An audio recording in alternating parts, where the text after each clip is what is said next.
भारत की जनता आजकल इतनी भूखी है कि खाने को धोखा भी खा लेती है। आम आदमी आज हवाई चप्पल पहन के हवाई जहाज नहीं चल रहा, आम आदमी हवाई चप्पल बेच के हवाई जहाज चल रहा है। एक एक डोमेस्टिक फ्लाइट उसकी राउंड ट्रिप की टिकट 20 से 30 हजार में बिक रही है। इनके बुलडोजर के चलते मैडम भारत के लोग सवाल पूछना भूल गए। नए भारत में आजकल ट्रेन पटरी के ऊपर कम और पटरी के बाहर ज्यादा चलती है।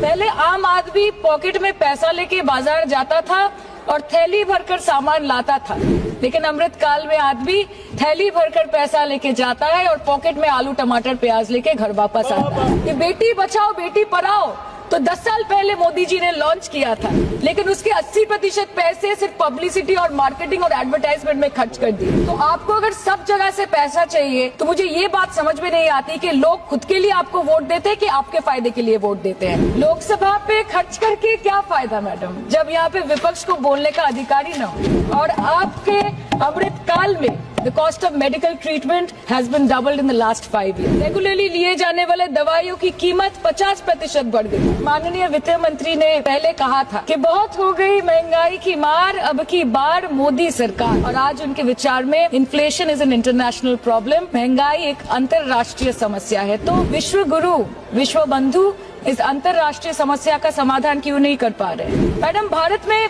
एक मिडिल क्लास जो 1 साल पहले एक वेजिटेरियन थाली 100 रुपए में खाता था, आज वही वेजिटेरियन थाली 152 रुपए की हो गई। टमाटर की कीमत 247% बढ़ गई, आलू की कीमत 180%, लहसुन 128% और तेल नमक आटा मैदा 18%। आज आपके उधार की वजह से हर हिंदुस्तानी पर 1.25 लाख का बोझ चढ़ गया और आप उनकी मजबूरी को अपनी ताकत समझते हैं। बंगाल में ऑल इंडिया तृणमूल कांग्रेस की प्रदेश युवा अध्यक्ष होने के नाते मुझे हर दिन कई नौजवानों से बात करनी पड़ती है।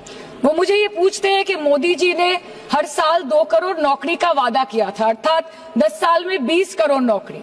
उन नौकरियों का क्या हुआ, उन वादे का क्या हुआ? मैं बस उन्हें यही कह पाती हूँ कि पत्ते तो झड़ते हैं उठाता है कोई कोई, वादे तो सभी करते हैं निभाता है कोई कोई। प्रधानमंत्री जी बोलते हैं सबका साथ सबका विकास सबका विश्वास। अगर ऐसा ही है तो भारत के लोग आज देश छोड़ के क्यों जा रहे हैं? 2018 से लेके 2023 के बीच 6,70,000 भारतीय ने अपनी नागरिकता त्याग दी। सिर्फ 2022 में ये संख्या करीबन 2,25,000 की थी।